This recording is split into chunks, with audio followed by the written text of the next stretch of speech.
Sauf qu'ensuite, elle n'a pas assumé.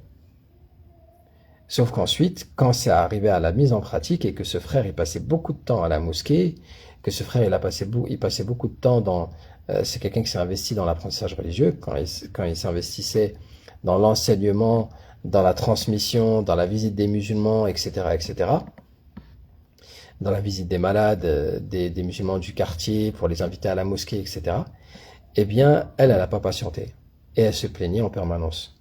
Tu passes trop de temps à la mosquée, tu passes pas assez de temps à la maison, tu vis plus à la mosquée qu'à la maison. Et lui, il lui disait, mais c'est ça qu'on a accepté dès le début. C'était la condition à la base. Oui, mais je savais pas que ça allait être vraiment comme ça. Ah, mais ça, c'est ton problème.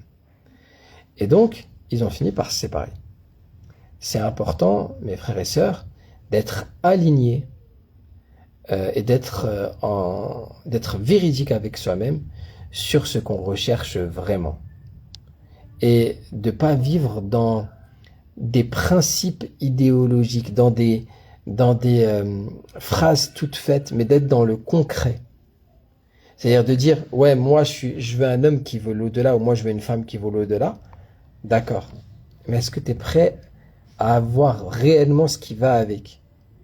C'est-à-dire, tu veux une femme qui soit pieuse, mon frère? Bien. Le matin, si elle te réveille avant le fajr et elle te dit, mon mari, lève-toi pour prier avec moi la prière de nuit, tu vas lui dire, laisse-moi dormir, ou tu vas te lever toi aussi?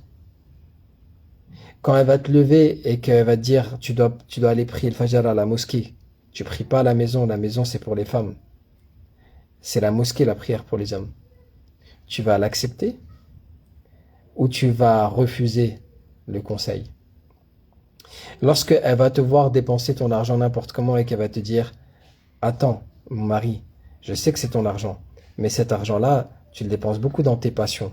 T'as pas besoin de dépenser autant d'argent pour t'acheter des beaux vêtements. Pense aux gens qui n'ont pas. Fais plus sadaqa. Tu vas accepter le conseil ou pas?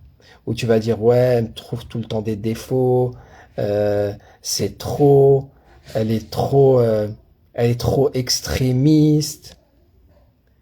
Quand tu vas vouloir, toi, l'emmener dans des rencontres avec des amis que tu as et qu'elle te dit, je suis désolé, mais cette ambiance, moi, elle me plaît pas à mon cœur et je préfère préserver ma foi et j'ai pas envie d'aller dans ces endroits-là.